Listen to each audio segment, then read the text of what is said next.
Ces gratte-ciels rappellent New York, et son ciel paraît presque trop bleu pour être vrai.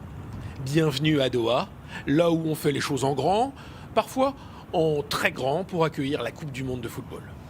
Une ville qui justement reflète le monde de façon inattendue. Voici la place Vendôme. Si, c'est son vrai nom, dans la banlieue nord de Doha. Et devinez quoi ? C'est un centre commercial. Bon, alors nous, on trouve que c'est pas de l'architecture 100% française. Il y a un style oriental et aussi un peu de Venise. Et en parlant de Venise, on vous emmène. Pas besoin de prendre l'avion. Changement de pays en quelques minutes, puisque les canaux sont tout près. Et ça plaît beaucoup à Amel, une Marocaine qui vit à Doha. Je me sens vraiment en dehors du Qatar. Je n'ai pas l'impression d'être au Qatar actuellement. J'ai l'impression d'être en Italie. Une impression, semble-t-il, partagée par l'organisation de la Coupe du Monde, qui en profite pour tourner un clip légèrement surjoué sur l'enthousiasme local.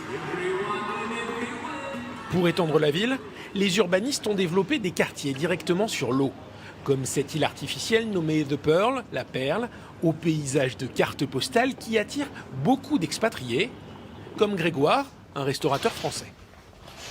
Donc ici, il y a ma chambre avec le dressing ici. Vous allez me dire que c'est forcément hors de prix, mais globalement, le loyer serait le même à Paris, et ici, il y a mieux.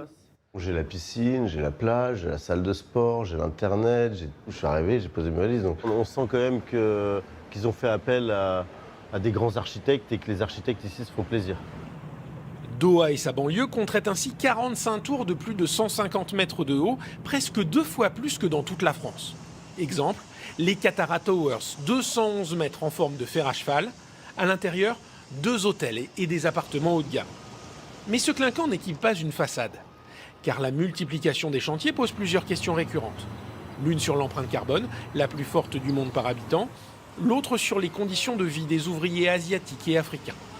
Des sujets sur lesquels les autorités du pays prennent peu la parole publiquement, même si récemment, plusieurs avancées sociales et environnementales ont émergé. Mais tous les gens que nous avons rencontrés nous ont surtout parlé de football. On a tellement hâte. Regardez mes garçons, ils ne tiennent plus en place. On veut dire à tout le monde, venez au Qatar.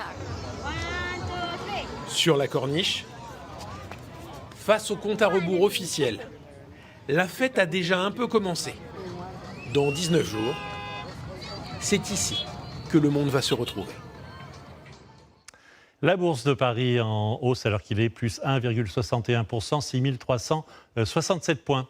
Tout de suite, la météo d'Evelyne Delia. Ce soir à 20h, Gilles Boulot. On va se quitter avec quelques images du reportage que vous verrez demain au Québec, toujours. Une province où la nature est reine, comme on l'a vu, mais